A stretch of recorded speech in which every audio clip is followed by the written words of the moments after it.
To the supreme 60 online classes. चलिए आज हम लोग नया चैप्टर चालू करने जा रहे हैं, इवोल्यूशन। 7th चैप्टर है क्लास 12 बायोलॉजी का। 6 चैप्टर हम लोग कंप्लीट कर चुके हैं। उम्मीद करता हूँ आप लोग को सब समझ में आया होगा और आप लोगों ने उसके MCQ वगैरह लगा के प्रैक्टिस कर ली होगी। तो चलिए चैप्टर 7 चालू करते हैं, इवोल्यूशन। बहुत सारे बच्चों को ये बहुत बोरिंग चैप्टर लगता है, लेकिन बहुत इंटरेस्टिंग चैप्टर है। हम लोग कोशिश करेंगे NCERT को लाइन टू लाइन पढ़ेंगे और उसको सिंपल वे में पढ़ेंगे।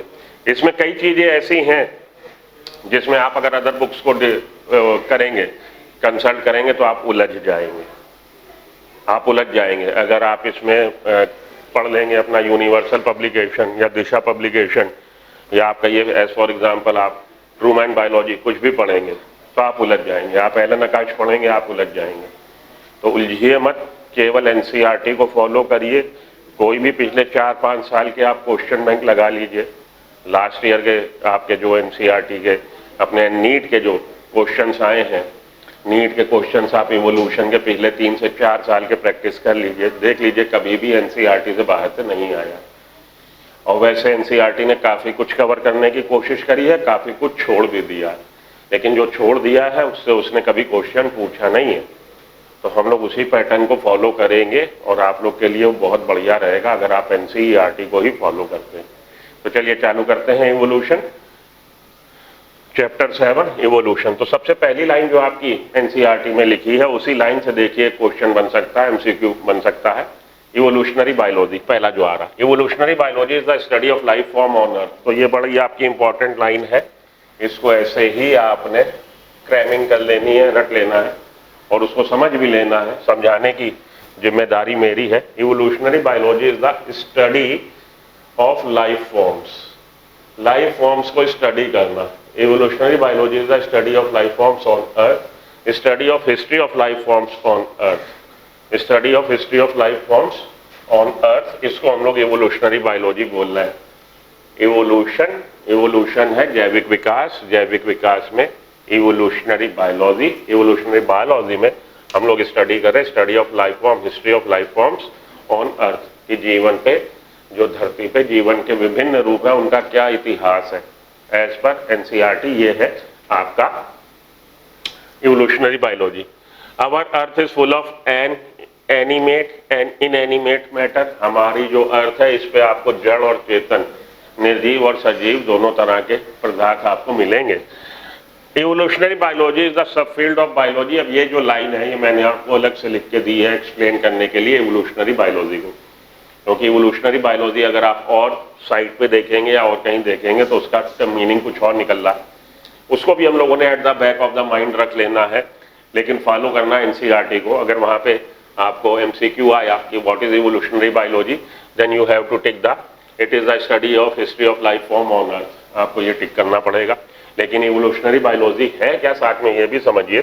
Evolutionary biology is the sub field of biology. Biology की वो ब्रांच है, बायोलॉजी की वो शाखा है जिसमें कि that studies the evolutionary process, जिसमें हम इवोल्यूशनरी प्रोसेस को, जैविक विकास होने के प्रक्रिया के जो प्रोसेसेस हैं उनको हम लोग अगर स्टडी करें, इवोल्यूशनरी बायोलॉजी कहलाएगी। इवोल्यूशनरी प्रोसेस, इवोल्यूशन के जो प्रोसेस, जिन प्रोसेस से इवोल्यूशन हो रहा, अगर हम उसको स्टडी करें तो वो कहलाएगा इवोल्यूशनरी बायोलॉजी।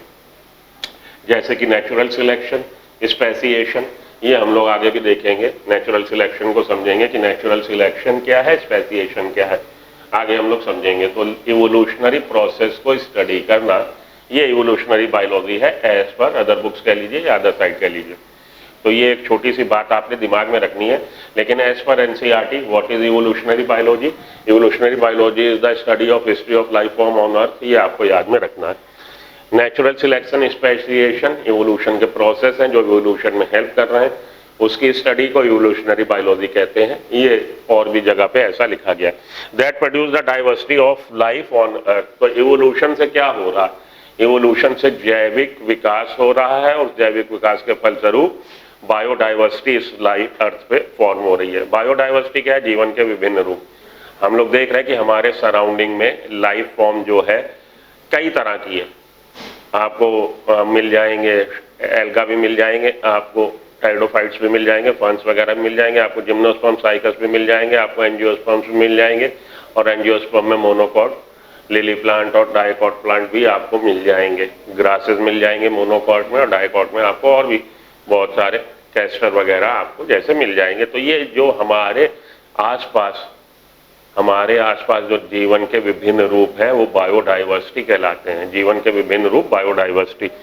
तो इवोल्यूशन प्रोसेस, ये नेचुरल सिलेक्शन और स्पेसिएशन से क्या हुआ है कि धरती पे केवल जीवन का एक रूप का अस्तित्व नहीं है, कई सारे जीवन पे धरती के रूप है। बायोडाइवर्सिटी हमको देखने को मिल रही है। If we study the life history of all flora and fauna on planet earth, we will come to know that these all have undergone a lot of changes। अगर हम लाइफ हिस्ट्री को, उनके जीवन के इतिहास को, किसके, जो धरती पे मौजूद है, flora and fauna. Flora and fauna क्या है? फ्लोरा हम लोग बोलते हैं किसी भी जगह के फ्लोरा को कि वहाँ पे मिलने वाला वेजिटेशन, टाइप्स ऑफ प्लांट, जितने भी प्लांट्स हैं वो फ्लोरा कहला रहे हैं, और फौना एनिमल्स।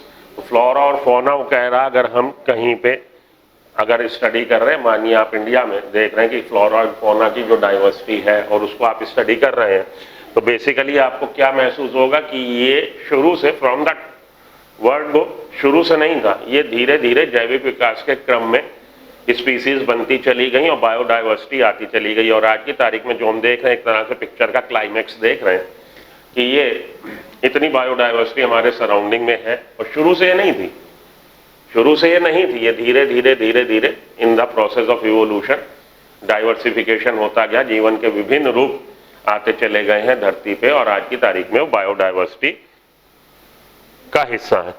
तो हम लोग देख रहे हैं, we will come to know that these all have undergone a lot of changes over millions of years।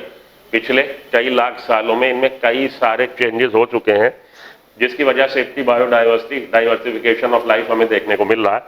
All the life forms comprises the biodiversity on earth. ये जितने भी लाइफ फॉर्म्स हैं, एल्गा हो गया, टेट्रोफाइट हो गया, जिम्नोस्पर्म हो गया, एंजियोस्पर्म हो गया, इन्वर्टिब्रेट्स हो गए, इन्वर्टिब्रेट्स में पॉरीफेरा, सिलेंट्रेटा, आपका Ctenophora, Platyhelminthes, Aschelminthes, Annelida, arthropoda.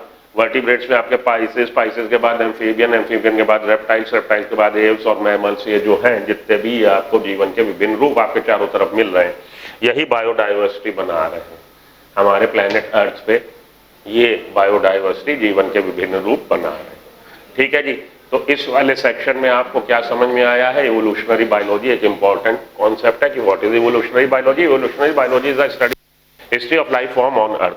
और in other words we can say that, दूसरी बात जो मैंने आपको लिखाई जो अपनी एनसीईआरटी नहीं कह रही है, evolutionary biology is the sub field of biology in which we study the evolutionary process such as speciation, such as natural selection, such as और भी जो सारे हैं उनको स्टडी करना, ये कहलाएगा इवोल्यूशनरी बायोलॉजी। और इवोल्यूशन के फलस्वरूप हमारे चारों तरफ बायोडाइवर्सिटी, जीवन के विभिन्न रूप हमको देखने को मिल रहे हैं जो शुरू से नहीं थे। जब लाइफ इस धरती पे आई, लाइफ का एग्जिस्टेंस हुआ, तो शुरू से ही इतने विभिन्न प्रकार के हमारे आसपास लाइफ फॉर्म्स नहीं थे। वो due course of time evolution के साथ साथ उनका अस्तित्व आता चला गया। ठीक है जी, चलिए आगे चले। तो इवोल्यूशन पढ़ रहे हैं, सबसे पहले तो हमें मीनिंग ऑफ इवोल्यूशन मालूम होना चाहिए। What is the meaning of evolution? Evolution का मतलब क्या? तो बहुत सारे बच्चे ये मन में धारणा बना लेते हैं कि सरल से जटिलता की तरफ बढ़ना इवोल्यूशन है। From the simpler form arises from the simple form to develop to the complex form, that is evolution, जो कि अपने आप में पूरी तरह से सत्य नहीं है।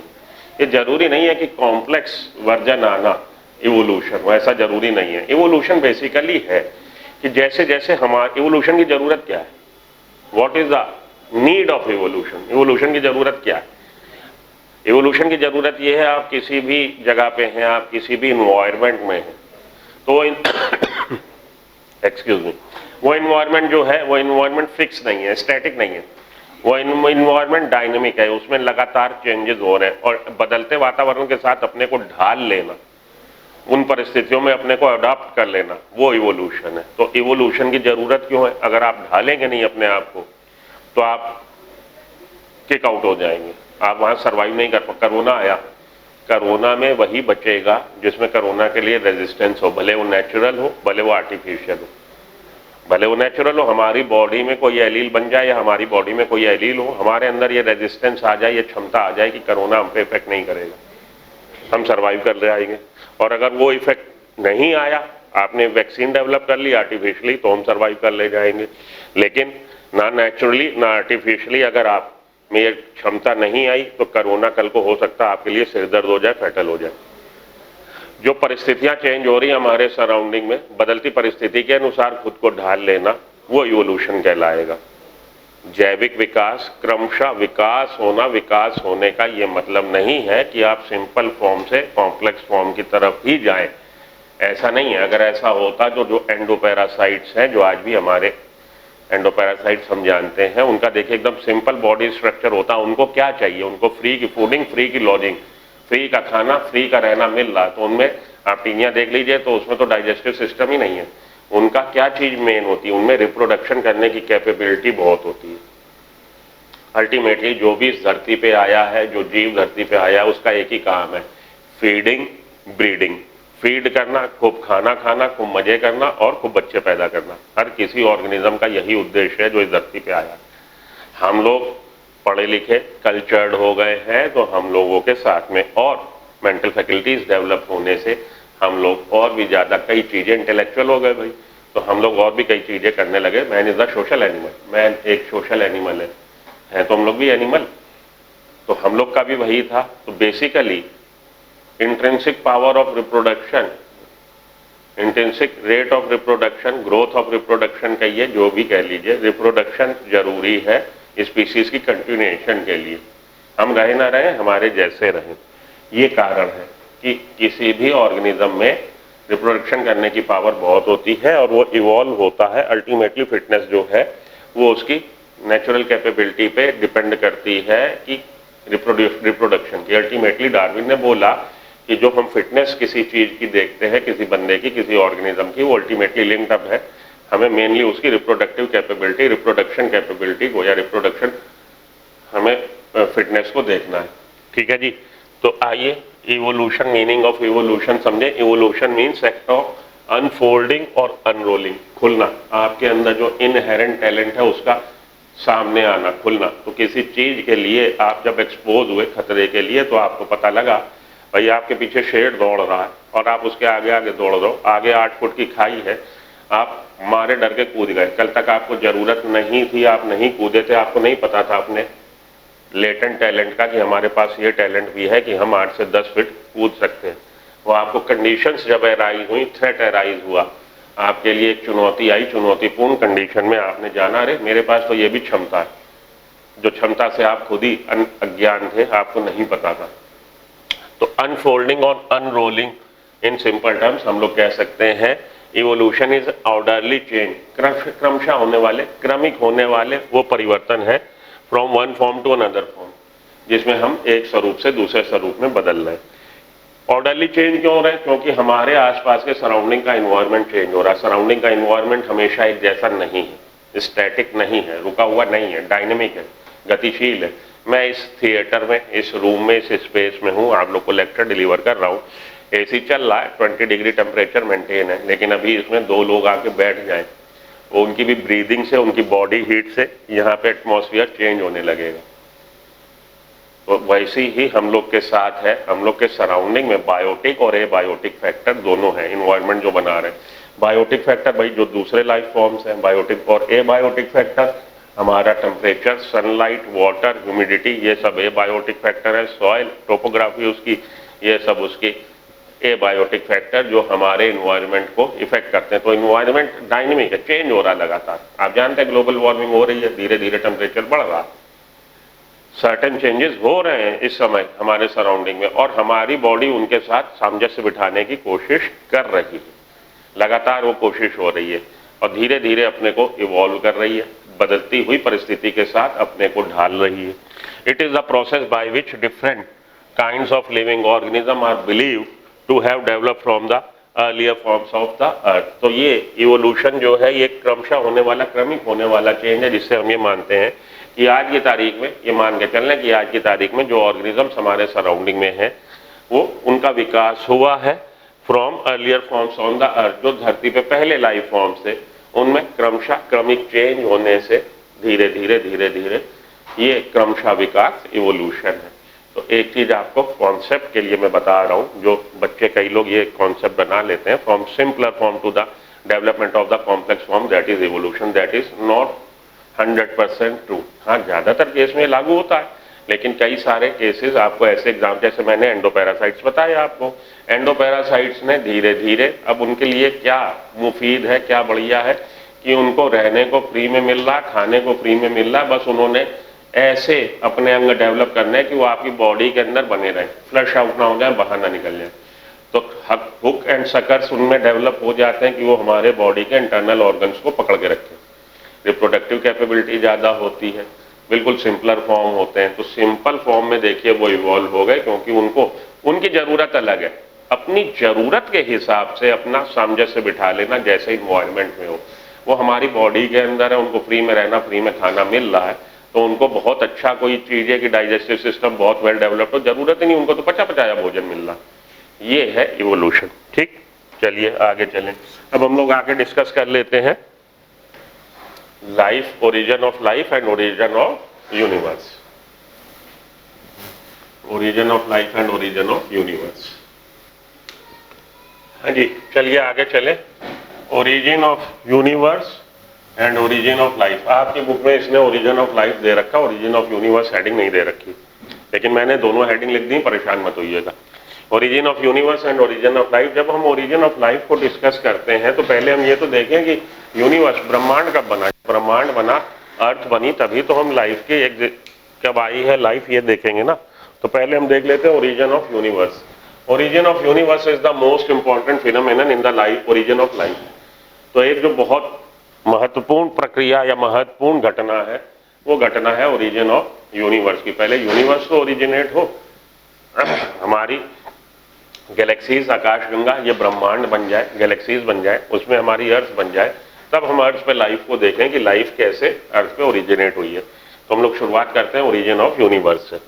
Big bang theory given by Abbe Lemaitre. Big bang theory आपकी बुक में जिक्र आया है, बिग बैंग थ्योरी का जिक्र आया है, लेकिन ये साइंटिस्ट के नाम का जिक्र नहीं आया किसने इस थ्योरी को प्रपोज किया था। तो एबेल एमेत्रे याद रखिएगा, जिसमें आपने ये साइंटिस्ट के नाम को याद अगर रख सके बहुत अच्छी बात है। एनसीईआरटी में दिया नहीं है, बिग बैंग थ्योरी केवल दी है। Attempts to explain the origin of universe.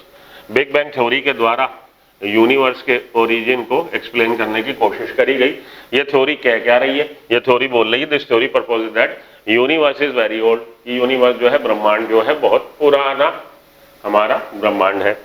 And originated about 20 billion year ago. 1 billion is equal to 1 billion is equal to 1 अरब या 100 करोड़, 100 करोड़ कह लीजिए। 1 billion is equal to 100 crore. तो इतने साल पुराना हमारा ये ब्रह्मांड यूनिवर्स है। 20 बिलियन ईयर्स एगो आज से ब्रह्मांड अस्तित्व में आया। ठीक है जी। 1 billion is equal to 100 crore या 1 अरब। तो 20 बिलियन 20 अरब साल पुराना ब्रह्मांड है। 20 बिलियन ईयर एगो पहले ये बिग बैंग थ्योरी ये बता रही है कि बिग कैसे बना ब्रह्मांड। इट स्टेट्स दैट, बनने का तरीका बता रहा है, it states that single huge explosion, एक बहुत बड़ा धमाका, बूम, एक बहुत बड़ा धमाका हुआ। That single huge explosion, big bang, bang bang bang bang, आपने गाना सुना होगा, बैंग का मतलब धमाका। Big bang, it states that the single huge explosion took place in the space, एक बहुत बड़ा धमाका हुआ, विच वॉज सो पावरफुल, जो इतना जबरदस्त था, दैट इट इज अनइमेजिनेबल, कि आप सोच ही नहीं सकते। हम बोल रहे हैं बड़ा धमाका, अलाउड ह्यूज एक्सप्लोजन, लेकिन आपके इमेजिन के बाहर है। फिजिकल टर्म में आप उसको इमेजिन कर लें, आप सोच ही नहीं सकते कि कितना बड़ा धमाका वो हुआ होगा, बहुत बड़ा धमाका। Which was so powerful that it is in unimaginable. Unimaginable का मतलब आप उसके बारे में कल्पना ही नहीं कर सकते, कल्पना के बाहर, इन फिजिकल टर्म्स, इतना बड़ा धमाका। Due to this explosion the universe expand. आप जानते हैं कि जब भी ये धमाका हुआ तो उससे क्या हुआ कि यूनिवर्स एक्सपेंड हो गया, फैल गया। Due to this explosion the universe expanded in volume. तो जब भी मैटर, पदार्थ जो है, अपनी वॉल्यूम में फैलता है तो टेम्परेचर डाउन आ जाता है। This explosion causes the expansion of matter. Universe expanded in volume and the temperature of the space came down, temperature कम हो गया। स्लोली आफ्टर कुछ समय के बाद slowly hydrogen and helium gases were form, hydrogen और हीलियम गैसेस कुछ slowly धीरे धीरे फॉर्म हो गई, which condenses under the strong gravitational forces and forms the galaxies। जो बाद में ये जो गैसेस बन गई हाइड्रोजन हीलियम बन गए क्योंकि उन पे ग्रेविटेशनल फोर्स काम कर रहा था, गुरुत्वाकर्षण बल काम कर रहा था। Due to the strong gravitational forces this gases get condenses and forms the current galaxies. जो गैलेक्सीज हमारी आकाश गंगाएं हैं इस यूनिवर्स में, वो आकाश गंगाएं बन गई। गैलेक्सीज आकाश गंगा जिसको बोलते हैं, और उन आकाश गंगाओं में एक आकाश गंगा, एक गैलेक्सी हमारी जिसमें हमारा अस्तित्व है, अर्थ का अस्तित्व है, milky way galaxy. We are the part of milky way galaxy. आकाश गंगा, आकाश में जो नक्षत्र तारे आपको दिखाई देते हैं ये गैलेक्सीज कहलाते हैं। इन्हीं गैलेक्सीज में से एक गैलेक्सी जिसके कि हम पार्ट है, हम हिस्सा है, वो है हमारा Milky way galaxy. We are the part of milky way galaxy, our earth is the part of milky way Galaxy.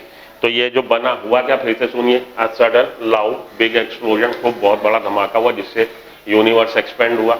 उस एक्सपेंड होने से मैटर एक्सपेंड हुआ, मैटर के एक्सपेंड होने से टेम्परेचर केम डाउन, टेम्परेचर नीचे आया। बाद में क्या हुआ जी, बाद में हाइड्रोजन और हीलियम का अस्तित्व आया, और हाइड्रोजन और हीलियम जो स्लोली बाद में बने हैं वो कंडेंस हुए under the strong gravitational force, और उन्होंने गैलेक्सीज बना ली कंडेंस होने से, which condenses under strong gravitational forces and form the galaxies. और उन्हीं गैलेक्सीज, ये हमारा यूनिवर्स अस्तित्व में आया। तो उसके लिए क्या बोला जाता है, बिग बैंग थ्योरी, एक बहुत बड़ा धमाका, सडन लाउड एक्सप्लोजन, अनइमेजिनेबल, आप सोच ही नहीं सकते इतना बड़ा धमाका हुआ, और ये हमारा यूनिवर्स अस्तित्व में आया। उन्हीं गैलेक्सीज में से एक गैलेक्सी है milky way galaxy. We are the part of milky way galaxy, our earth is the part of milky way galaxy. आगे चलते हैं, आइए। तो हम लोगों ने बात कर ली बिग बैंग थ्योरी की, यूनिवर्स अस्तित्व में आ गया। इन the solar system of milky way Galaxy, last हमने भी स्लाइड में बात करी है कि ये जो गैलेक्सीज बनी, सौर गंगा जो बनी, सौर गंगा गैलेक्सीज, आकाश गंगा जो सौर मंडल में आकाश गंगाएं जो बनी है in the solar system, Milky उसमें में से एक गैलेक्सी है milky way galaxy, and we are the part of milky way galaxy. In the solar system of milky way galaxy earth was suppose to be formed around 4.5 billion year ago. तो ये बात भी आपने ध्यान में रखनी है, 4.5 बिलियन ईयर एगो पहले अर्थ बनी, अर्थ का अस्तित्व आया 4.5 बिलियन ईयर एगो। तो यूनिवर्स 20 बिलियन ईयर एगो, अर्थ 4.5 बिलियन ईयर एगो। अर्थ was originated around 4.5 billion year एगो, एंड लाइफ ओरिजिनेटेड, लाइफ का अस्तित्व जो आया है, life originated 4 billion year ago. Life जो है 4 बिलियन ईयर एगो धरती पे लाइफ बता रहा आई। Earth originated 4.5 billion year ago, life originated 4 billion year ago. The condition on earth at that time, उस समय जब ये लाइफ आई तो क्या थी condition on earth at that time were, ऐसी थी कि रिड्यूसिंग एटमॉस्फेयर था, वातावरण जो था उसमें फ्री ऑक्सीजन नहीं थी। The condition on earth at that time were no oxygen, oxygen नहीं थी। Atmosphere was reducing in nature, atmosphere reducing nature का था। Heavy metals were present at the core of the earth, जो भारी तत्व थे वो धरती के कोर में, बीचों बीच कोर में थे। Heavy metals are present, were present at the core of the earth. Temperature was very high, temperature near about 800 degree centigrade temperature था, and lighter elements were present in the form of gases, और lighter element gases के रूप में थे। Ultraviolet radiations were the only source of energy. तो आपको याद रखना है कि अस्तित्व कब हुआ हमारे यूनिवर्स का, आज से कितना 20 बिलियन ईयर अगो पहले।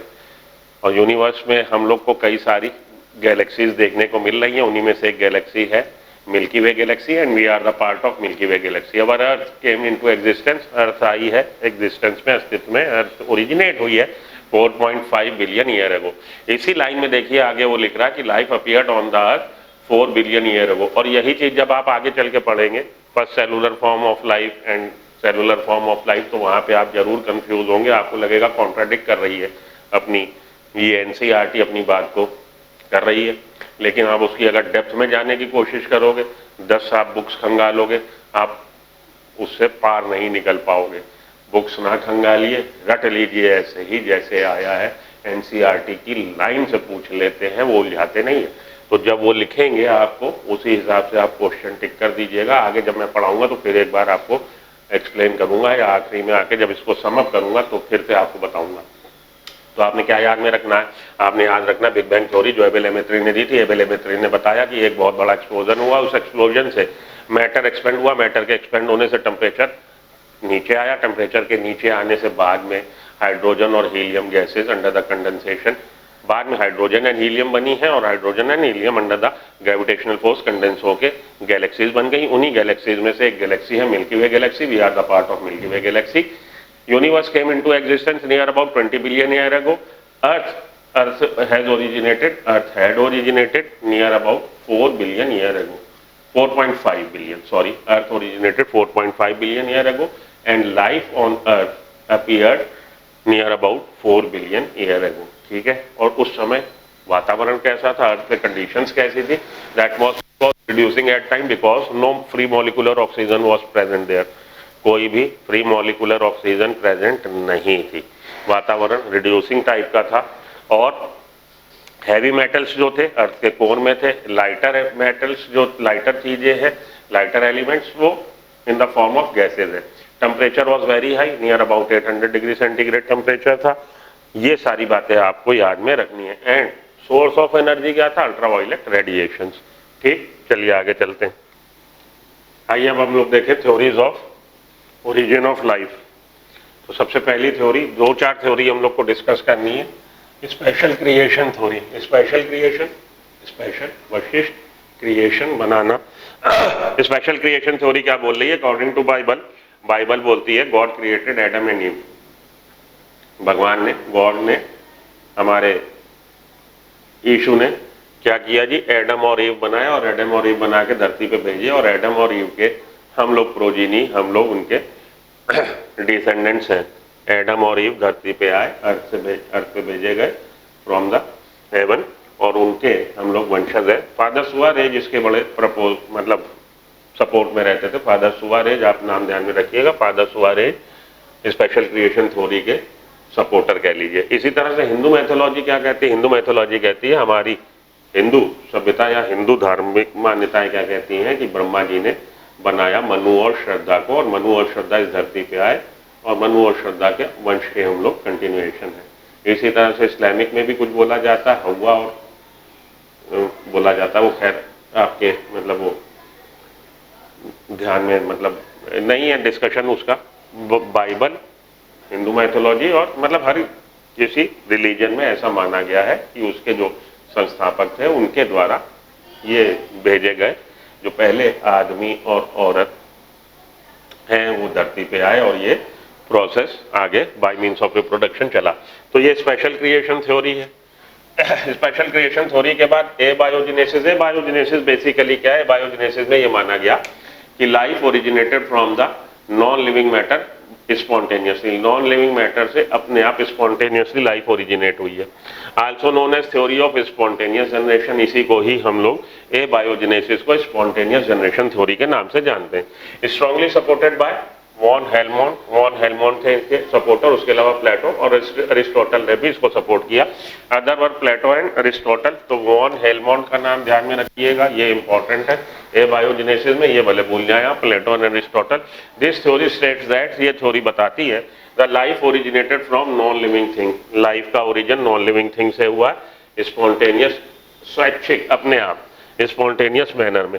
Evidence against this was given by, और इसके लिए एविडेंस किसने दिया, किसने इस थ्योरी को डिस्कार्ड किया है, उनके लिए नाम आपने याद में रखने, फ्रांसिस्को रेड्डी, स्प्लांजेनी, लुइस पास्चर। तो इसमें हम लोग, इन्होंने अपने एक्सपेरिमेंट से ये चीज साबित कर दी कि लाइफ जो ओरिजिनेट हो रही है वो प्री एग्जिस्टिंग लाइफ फॉर्म से ओरिजिनेट हो रही है। हम लोग फ्रांसिस्को रेड्डी और पास्चर के एक्सपेरिमेंट को थोड़ा सा देख लें तो फ्रांसिस्को रेड्डी ने क्या किया था? फ्रांसिस्को रेड्डी ने 3 लिए थे जार, और उन जार में उन्होंने रख दिया था बॉइल्ड मीट। मीट को बॉईल करके रख दिया था। तो मीट को जब बॉईल करके रख दिया, जार लिए 3, उसमें इन्होंने क्या किया जी, 2 जार को तो कवर कर दिया, 1 जार को कवर नहीं किया। तो आप ये मान लो जी ये 3 जार में देखिए, कोई बात नहीं, थोड़ा सा इधर उधर हो जाता है। तो ये 1 जार, इसी हिसाब से इन्होंने मानिए ये 3 जार लिए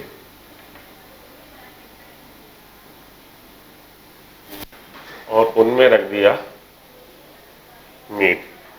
ठीक, मीट का पीस रख दिया और एक को इन्होंने ओपन छोड़ दिया, एक को इन्होंने पार्चमेंट मेम्ब्रेन से, याद रखिए पार्चमेंट मेम्ब्रेन से इन्होंने कवर कर दिया और एक को इन्होंने मसलिन क्लॉथ से कवर कर दिया। तो मसलिन क्लॉथ से कवर कर दिया, पार्चमेंट मेम्ब्रेन से कवर कर दिया और एक इन्होंने ओपन छोड़ दिया। तो जिसको ओपन छोड़ दिया था उसमें मैगट हम लोग बोलते हैं मॉस्किटो के लार्वा को, कीट पतंगों के, इंसेक्ट्स के लार्वा को मैगट्स इसमें दिखे आपको जो ओपन छोड़ दिया था। जिसमें इन्होंने कवर कर दिया पार्चमेंट मेम्ब्रेन से, मसलिन क्लॉथ से, उसमें मैगट्स नहीं दिखे। तो इससे इन्होंने ये साबित किया कि अगर लाइफ स्पॉन्टेनियसली जनरेट हो रही होती नॉन लिविंग से तो इसमें भी हमें मैगट्स मिलते, लार्वा मिलते, लेकिन नहीं मिले हैं क्योंकि उसमें अंदर डस्ट वगैरह, कॉन्टामिनेटेड एयर, इंसेक्ट्स जा नहीं पा रहे, इसलिए ये डेवलप, इसमें लाइफ फॉर्म नहीं दिखाई दी। तो इन्होंने स्पॉन्टेनियस जनरेशन को, एबायोजेनेसिस थ्योरी को डिस्कार्ड किया। ये किसका है जी? फ्रांसिस्को रेडी का एक्सपेरिमेंट। अब हमने देखना है लुईस पाश्चर का एक्सपेरिमेंट। उन्होंने क्या किया? तो स्वान नेक एक्सपेरिमेंट कहलाता है और वो आप लोगों से जब तक नीट नहीं था तो पूछ लिया जाता था, स्वान नेक एक्सपेरिमेंट पहले। और आप जितने भी अगर ये बैंक वगैरह, क्वेश्चन बैंक वगैरह लगाएंगे किसी भी उसका, तो आपको स्वान नेक एक्सपेरिमेंट का जिक्र मिल जाएगा क्योंकि पहले ये पूछा जाता था। अब जब से नीट आ गया पूछा नहीं गया, लेकिन हम लोग चलो लगे हाथ देख ले। तो इन्होंने लिए बीकर 2 और उनके लॉन्ग नेक थे।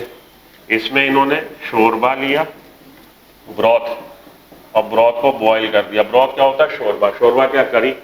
तो शोरबा लेके इन्होंने इसको बॉईल कर दिया, बॉईल कर दिया, ठीक है जी। उसके बाद इन्होंने बॉईल करने से क्या हुआ? जितने भी उसके कॉन्टामिनेटेड जर्म्स वगैरह थे, लार्वा वगैरह थे, सब डेड हो गए। जितनी भी लाइफ फॉर्म थी, जब इन्होंने उसको बॉईल कर दिया, डेड हो गए। उसके बाद इन्होंने इसको ओपन छोड़ दिया, ओपन छोड़ दिया तो इसमें लाइफ फॉर्म आ जाएगी। दूसरे में क्या किया? दूसरे में इन्होंने इसको बेंड कर दिया। ये जो लॉन्ग ग्लास का ये जो नेक थी, इसको इन्होंने बेंड कर दिया। बेंड करके ओपन छोड़ दिया तो यहाँ पे लाइफ फॉर्म डेवलप नहीं हुई, यहाँ पे डेवलप हो गई।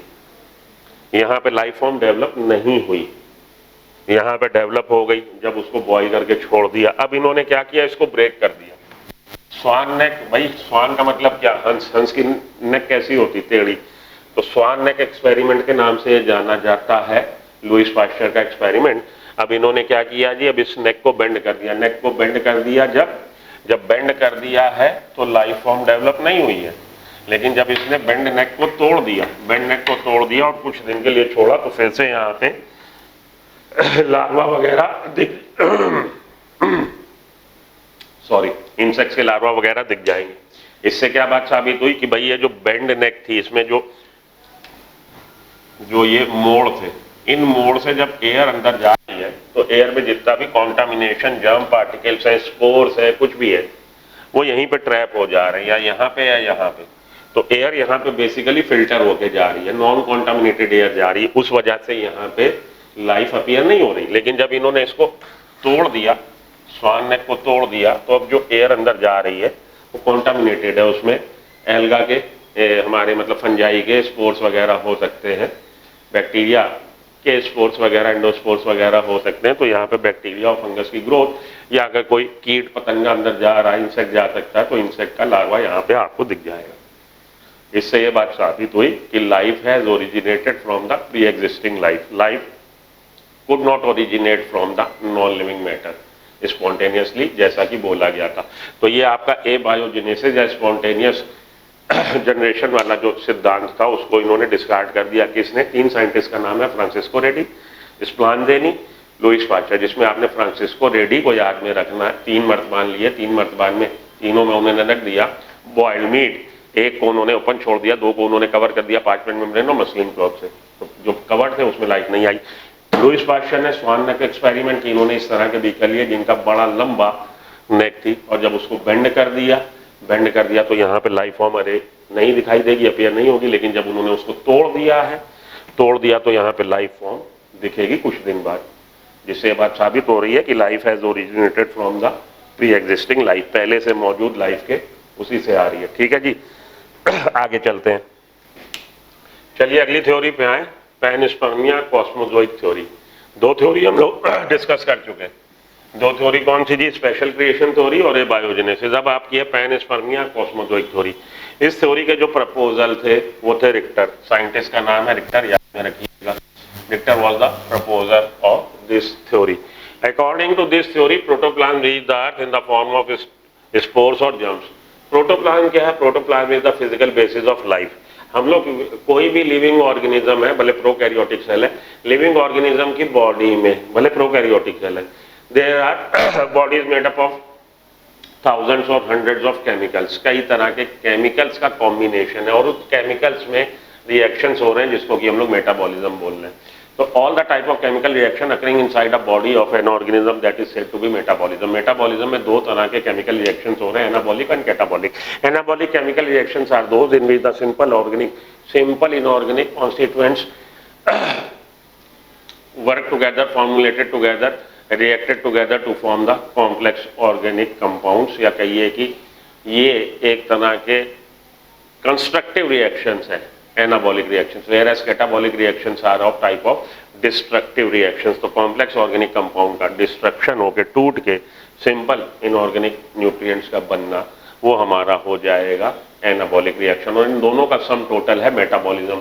मेटाबॉलिज्म कहाँ हो रहा है? प्रोटोप्लाज्म। तो किसी भी जीवन का आधार, भौतिक आधार प्रोटोप्लाज्म होता है। तो protoplasm reach the earth in the form of spore. इनका कहना था कि लाइफ जो धरती पे आई वो प्रोटोप्लाज्म के किसी दूसरे प्लेनेट, किसी दूसरे ग्रह से यहाँ पे आई है life in the form of protoplasm. Protoplasm यहाँ पहुंचा है और प्रोटोप्लाज्म जो पहुंचा है वो सिंपल पार्टिकल्स के रूप में पहुंचा है, या स्पोर के रूप में पहुंचा है, या simple particles from some unknown part of the universe and cosmic dust and subsequently evolved into the various form of life. It says life originated and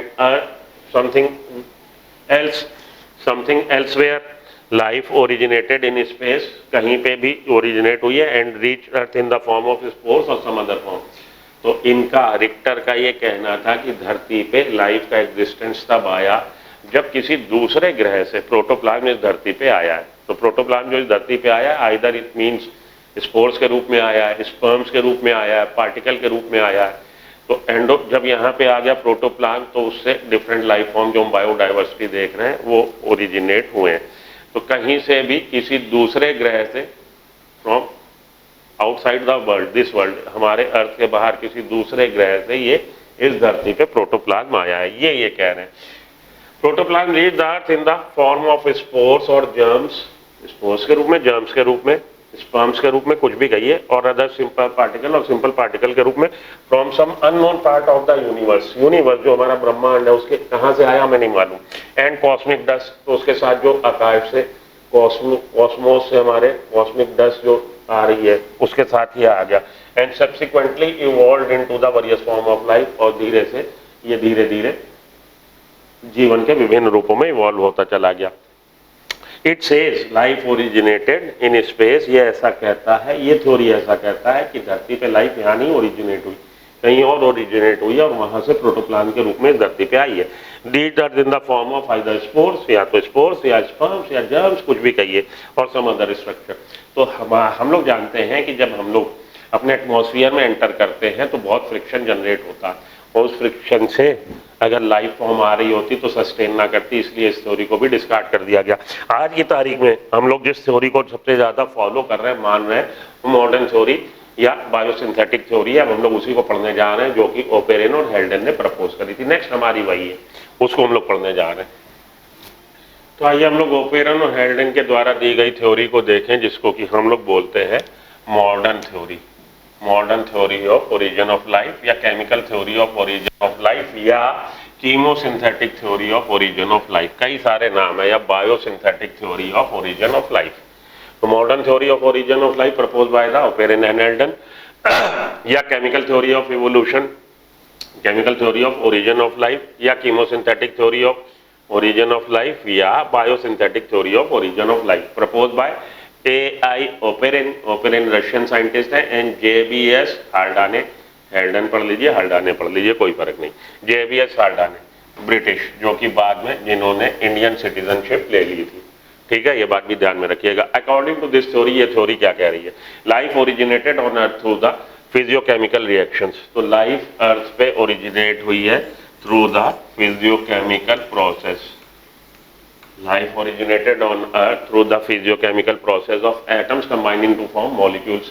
atom ने रिएक्शन करके मॉलिक्यूल्स बना लिए, then molecules reacted under the supply of energy, molecules high temperature था, supply energy की थी, molecule ने react करके क्या बना लिया, सिंपल इनऑर्गेनिक कंपाउंड बना लिए, then molecules in turn reacted to form simple inorganic compound. ये सिंपल इनऑर्गेनिक कंपाउंड जो बन गए CH4 NH3 H2O CO2, ये सिंपल इनऑर्गेनिक कंपाउंड ने रिएक्ट करके क्या बना लिया, सिंपल ऑर्गेनिक कंपाउंड बना लिए, अमीनो एसिड्स वगैरह बना लिए, फैटी एसिड्स वगैरह बना लिए, ग्लिसरॉल वगैरह बना लिए, पिरिमिडीन्स बेसिस बन गए, पाइरिमिडीन्स बेसिस बन गए। तो सिंपल इनऑर्गेनिक से सिंपल ऑर्गेनिक रिएक्शन से, फिर सिंपल ऑर्गेनिक के रिएक्शन से कॉम्प्लेक्स ऑर्गेनिक बन गए, फैट्स वगैरह बन गए, लिपिड वगैरह बन गए, प्रोटीन्स वगैरह बन गए, RNA का अस्तित्व आ गया।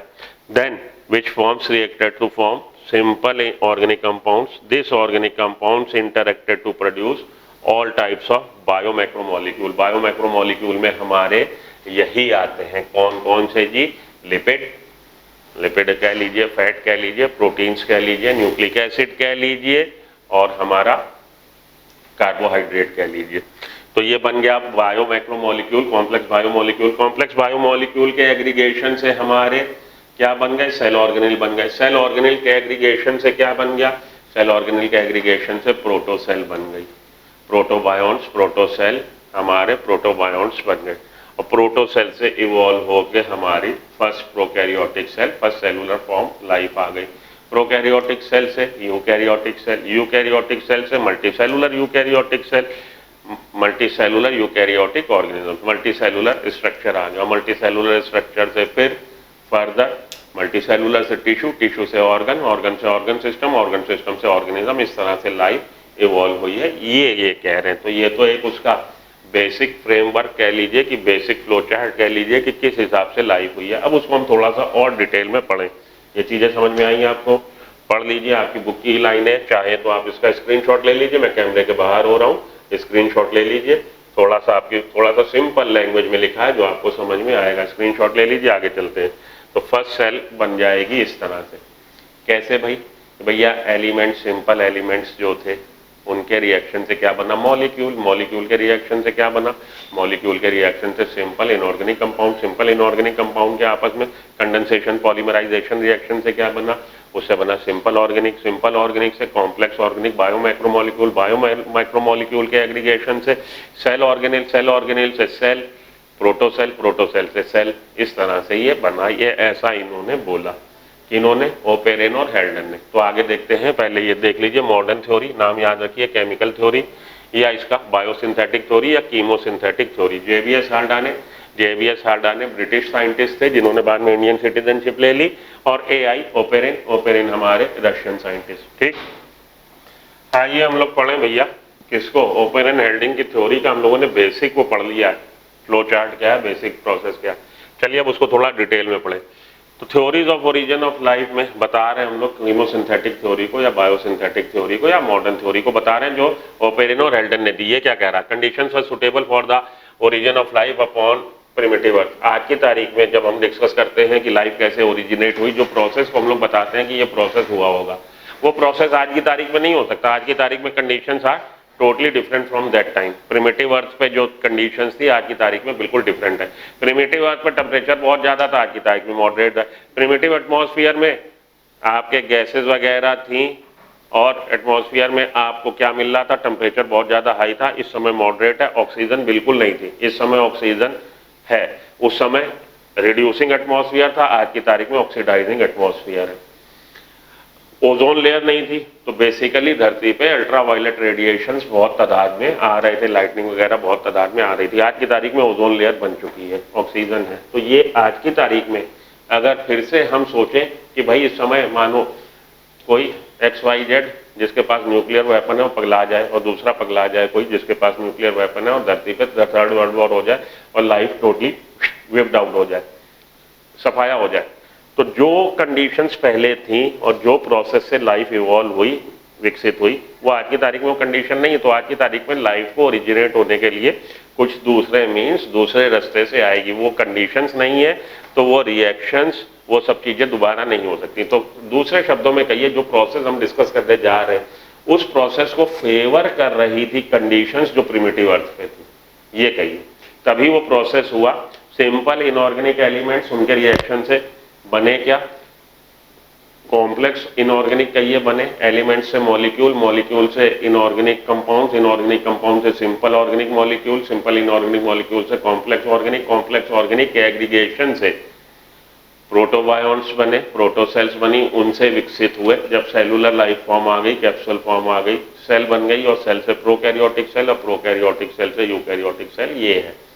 तो समझिए क्या कह रहा है, conditions for suitable, conditions suitable थी कि जो हम लोग डिस्कस करने जा रहे हैं जो प्रोसेस को, उसके लिए। दूसरे शब्दों में ओरिजिन ऑफ लाइफ, लाइफ के ओरिजिन को डिस्कस करने जा रहे हैं, किस तरह से हुई लाइफ ओरिजिनेट हुई। तो कंडीशंस उस समय सुटेबल थी अपॉन प्रिमिटिव अर्थ, प्रिमिटिव अर्थ जो प्राथमिक थी हमारी। It can be described under 3 heading, 3 चरणों में, 3 फेजेज में या 3 हेडिंग में इसको हम लोग ओपेरन थ्योरी को पढ़ सकते हैं। क्या जी, कीमोजिनी, बायोजिनी, कॉग्नोजिनी। कीमोजिनी, बायोजिनी, कॉग्नोजिनी। कीमोजिनी क्या है, तो सिंपल एलिमेंट्स के रिएक्शन से कॉम्प्लेक्स ऑर्गेनिक के बनने तक को हम लोग कीमोजिनी कहते हैं, केमिकल इवोल्यूशन। कॉम्प्लेक्स ऑर्गेनिक से लाइफ फॉर्म के अपीयरेंस तक को हम लोग बायोजिनी कहते हैं, और लाइफ फॉर्म आने के बाद जो बायोडाइवर्सिटी, उसको हम लोग कॉग्नोजिनी कहते हैं। ठीक है, तो कीमोजिनी क्या है, it is the progressive process, progressive, विस्तार हो रहा है, प्रोग्रेशन हो रहा है, विकास हो रहा है, प्रोग्रेसिव प्रोसेस प्रक्रिया है ऑफ ट्रांसफॉर्मेशन, जिसमें कि ट्रांसफॉर्मेशन रूपांतरण हुआ inorganic compounds to organic compound. तो it is the progressive process, progressive विकासशील प्रक्रिया, प्रोग्रेसिव प्रोसेस ऑफ ट्रांसफॉर्मेशन, रूप बदलना, ट्रांसफॉर्म हो जाना, एक से दूसरे में बदल जाना। इनऑर्गेनिक एलिमेंट से ऑर्गेनिक कंपाउंड तक के सफर को, तो इनऑर्गेनिक एलिमेंट्स पहले हाइड्रोजन, नाइट्रोजन, ऑक्सीजन तो थी नहीं, कार्बन, ये सब चीजें, और उनके आपस में रिएक्शन करने से पहले इनऑर्गेनिक कंपाउंड बने, मीथेन बनी, हाइड्रोजन मॉलिक्यूल बन गया, H2O बन गया, इवेपोरेट हो गया, ये बात अलग है क्योंकि टेम्परेचर बहुत ज़्यादा थी, HCN बन गया। तो ये सब बनना, फिर उसके फर्दर रिएक्शन से सिंपल ऑर्गेनिक कंपाउंड्स बन गए हमारे, अमीनो एसिड्स बन गए, अमीनो एसिड्स के अलावा फैटी एसिड्स बन गए, ग्लिसरॉल बन गए,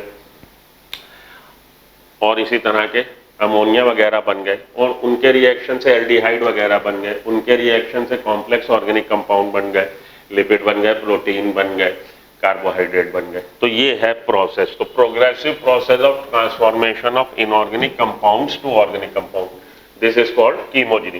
कीमोजिनी is considered to be the first step, पहला कदम, पहला प्रोसेस, पहली प्रक्रिया, पहला चरण, first step of the biochemical origin of life. जो हम लोग बायोकेमिकल ओरिजिन ऑफ लाइफ ये पढ़ रहे हैं, बायोसिंथेटिक थ्योरी या मॉडर्न थ्योरी, उसका ये पहला चरण है। पहला चरण क्या है, कीमोजिनी। कीमोजिनी की सिंपल एलिमेंट से, उनके रिएक्शन से बना मॉलिक्यूल, मॉलिक्यूल के रिएक्शन से बना simple inorganic compound, simple inorganic compound से कॉम्प्लेक्स ऑर्गेनिक, सिंपल ऑर्गेनिक फिर कॉम्प्लेक्स ऑर्गेनिक। तो chemogeny, it is the progressive process of transformation of inorganic compounds to organic compound. Chemogeny is considered to the first step of biochemical origin of life, biochemical origin of life का ये पहला चरण है। The next 2 steps are, अगले 2 steps हैं बायोजिनी and कॉग्नोजिनी, बायोजिनी and कॉग्नोजिनी।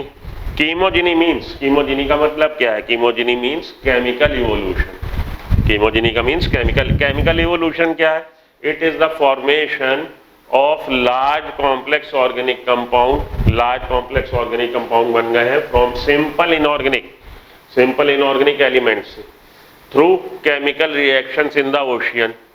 कैसे बन गए? केमिकल रिएक्शन हुए, कहाँ हुए? ओशियन, ओशियंस बन गए थे, बड़े बड़े समुद्र में। ये हमारा हॉट बॉइलिंग सूप, टेम्परेचर बहुत ज़्यादा थी, वातावरण रिड्यूसिंग था, अल्ट्रावायलेट रेज आ रही थी, लाइटनिंग थी, ये सब चीज़ों से, इन चीज़ों के अंतर्गत बाहर से सप्लाई एनर्जी की, हाई टेम्परेचर की, उसकी वजह से पॉलीमराइजेशन रिएक्शन हुए, ऑक्सीडेशन रिडक्शन रिएक्शन हुए, कंडेंसेशन वगैरह हुआ, और सिंपल इनऑर्गेनिक से सिंपल ऑर्गेनिक और सिंपल ऑर्गेनिक से कॉम्प्लेक्स ऑर्गेनिक कंपाउंड बने। It is the formation of large complex organic compounds from simple inorganic elements through chemical reactions in the ocean. The primitive atmosphere at that time was reducing in nature. Primitive atmosphere reducing था because free molecular oxygen was not there in the atmosphere. जितनी भी oxygen थी, सबसे ज़्यादा उस समय hydrogen था, याद रखिएगा। कारण समझ लीजिए कि ऑक्सीजन क्यों नहीं थी। जितनी भी ऑक्सीजन थी उसको सारे को H2 के साथ रिएक्ट कर गई, H2O बन गया, लेकिन H2O धरती पे नहीं था। टेम्परेचर इतना ज़्यादा था, जितना भी वाटर बना वो इवेपोरेट हो गया। तो water vapours was there in the atmosphere, but water physical form में, वाटर लिक्विड फॉर्म में अर्थ पे नहीं था। जितना भी हाइड्रोजन बहुत, सबसे ज़्यादा हाइड्रोजन था।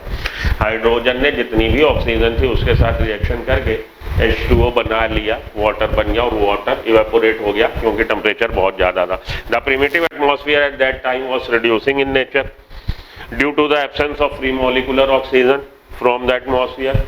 Energy was present in the form of ultraviolet rays. Energy की सप्लाई बराबर आ रही थी in the form of ultraviolet rays, lightning, बिजली चमक रही है, अल्ट्रावायलेट रेज आ रही है। And the gases were present. Gases हम लोगों ने पढ़ा कि गैसेज जो हम लोग के अभी पढ़ा हम लोगों ने ऊपर कि भाई जो हैवी मेटल्स थे वो कोर में थे, और जो हल्के एलिमेंट्स थे वो गैसेज फॉर्म में एटमॉस्फेयर में थे, और वो गैसेस बना के एटमॉस्फेयर में थे। Gases were present in the form of methane थी, हाइड्रोजन था, हीलियम था, अमोनियम था। तो क्या कंडीशन थी अर्थ पे? प्रिमिटिव अर्थ पे ये कंडीशन थी प्रिमिटिव एटमॉस्फेयर में कि वातावरण में गैसेस थी और एलिमेंट्स अर्थ क्रस्ट पे थे। एलिमेंट्स वगैरह अर्थ क्रस्ट पे थे, वातावरण में गैसेस थी, CH4 था, हाइड्रोजन था, हीलियम था, अमोनिया गैस थी। लाइटिंग वगैरह आ रही थी, टेम्परेचर बहुत ज़्यादा हाई था। वातावरण में जितना भी ऑक्सीजन थी वो हाइड्रोजन के साथ रिएक्ट करके H2O बना। H2O टेम्परेचर बहुत ज़्यादा होने से वाटर वेपर। अब हुआ क्या? धीरे धीरे temperature was very high, near about 800 degree centigrade. So what ever water is form it get evaporated.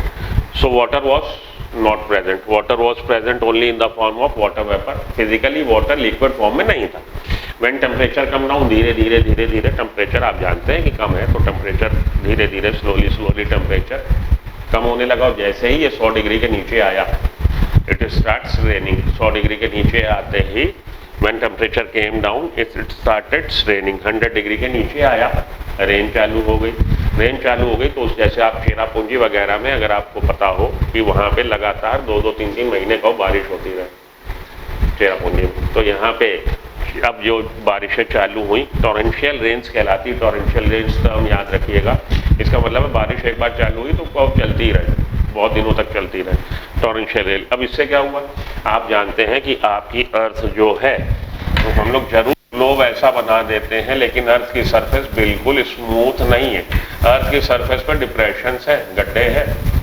उन्हीं गड्ढों में तो वाटर बॉडी है भैया, जहाँ पे आपको समुद्र दिख रहा है, वाटर बॉडी दिख रही है, वो गड्ढे है ना जो भर गए। आपकी अर्थ एक बहुत बड़ा ग्लोब है, इतना बड़ा ग्लोब है कि कुछ लोग तो ये बोलते हैं कि चपटी अर्थ। अब नाम नहीं लेंगे, हम बोलते हैं चपटी अर्थ। चपटी थोड़ी है ये, तो इतना बड़ा, उसकी रेडियस इतनी बड़ी है कि जब हम खड़े होकर देखते हैं तो हमें वो इतनी such a big arc is there कि वो हमें बेसिकली चपटी दिखाई देती है, लेकिन है नहीं। अब वो अर्थ की सरफेस पे जहाँ पे डिप्रेशन है, गड्ढा है, वहाँ पानी भर जाएगा। जब बारिशें चालू हुई तो पानी भर गया। This causes formation of large water bodies, oceans बन गए, समुद्र बन गए। In this water body simple elements get dissolve. तो एलिमेंट्स जो थे, अब भाई पानी बह के आ रहा है, डाउन द स्ट्रीम आता है, ऊंचाई से नीचे की तरफ पानी, बारिशें हो रही, पानी बह के आ रहा है, तो अपने साथ अर्थ की क्रस्ट में जो एलिमेंट्स है उसको घोल के ला रहा। Simple elements get dissolve in it and in the presence of ultraviolet rays and lightning, क्योंकि अल्ट्रावायलेट रेज लाइटनिंग एनर्जी मिल रही थी, gave rise to the broth form, तो एक शोरबा टाइप का बन गया, ब्रॉथ फॉर्मेशन हो गया कि उस पानी में घुलती जा रही हैं चीजें, एलिमेंट्स घुलते चले जा रहे हैं, तो डाइल्यूट नहीं रहा, वो थोड़ा सा कंसंट्रेटेड शोरबा टाइप का बन गया, ब्रॉथ फॉर्मेशन हो गया। इन दिस ब्रॉथ दे रिएक्टेड कौन, ये जो एलिमेंट्स घुल के आ गए, इन एलिमेंट्स के घुल के आने से टेम्परेचर हाई टेम्परेचर और एनर्जी भी आ रही है, उनके केमिकल रिएक्शन हुए, फिजिकल केमिकल रिएक्शन हुए, जिसमें कि कंडेंसेशन, पॉलीमराइजेशन, ऑक्सीडेशन, रिडक्शन, उससे क्या हुआ, उनके रिएक्शन से बन गए अब एलिमेंट से मॉलिक्यूल के रिएक्शन से बन गए इनऑर्गेनिक कंपाउंड के रिएक्शन से बन गए ऑर्गेनिक सिंपल, और ऑर्गेनिक सिंपल से ऑर्गेनिक कॉम्प्लेक्स ऑर्गेनिक, बायोमैक्रोमोलिक्यूल और बायोमैक्रोमोलिक्यूल से सेल ऑर्गेनिक। ये है तरीका। तो क्या हुआ भाई, gave rise to the broth formation, in this broth they reacted with each other and gave rise to large molecules such as, तो होते होते रिएक्शन कहाँ तक हम लोग आ गए, हम लोग कॉम्प्लेक्स ऑर्गेनिक कंपाउंड तक आ गए हैं, सच एज शुगर्स, मोनोसैकेराइड बन गए, फैटी एसिड बन गए, ग्लिसरॉल बन गए, अमीनो एसिड्स बन गए, नाइट्रोजनस बेसेस बन गए। अगले स्टेप पे इनके रिएक्शन से बन जाएंगे बायोमैक्रोमोलिक्यूल, प्रोटीन बन जाएंगे, लिपिड बन जाएंगे, पॉलीसैकेराइड बन जाएंगे, नाइट्रोजनस बेसिस से हमारा पहला न्यूक्लिक एसिड आरएनए बन जाएगा, और फिर उनके एग्रीग्रेशन से प्रोटोसेल बन जाएगी, जिसको कि नाम दिया इन्होंने माइक्रोस्फीयर और माइक्रोकोएसर्वेट्स, और उनसे बनेगी हमारी सेल। तो यहाँ पे आके मैं रोकता हूँ कि बन क्या गए हैं, nitrogenous bases, aldehyde, nitrogenous bases, ये बन गए। अब इसको हम लोग आगे कल कंटिन्यू करेंगे, इतना काफ़ी है। अच्छे से पढ़ते रहिए, बने रहिए सुप्रीम 60 के साथ। आखिरी में एक चीज़ और देख लीजिए, हेल्डन ने टर्म दिया था, ये जो ब्रॉथ बना है इसके लिए हेल्डन use the term prebiotic soup, ये याद रखिएगा, आपकी बुक में है नहीं, पूछ लिया जाता। Haldane use the term prebiotic soup और hot solution for the broth, ये चीज़ यहाँ तक याद रखिए। कल हम लोग इससे आगे चलेंगे। आज हम लोगों ने लार्ज कॉम्प्लेक्स ऑर्गेनिक कंपाउंड तक बना लिए हैं, कल आगे चलेंगे हम लोग प्रोटोसेल्स वगैरह का डिस्कशन करेंगे, माइक्रोस्फीयर्स और कोएसर्वेट्स का, और उससे फिर प्रोकैरियोटिक सेल और उससे यूकैरियोटिक सेल। तो बने रहिए सुप्रीम 60 के साथ इस सफ़र में, अच्छे से पढ़ते रहिए। Till then good luck, goodbye, have a nice day, okay.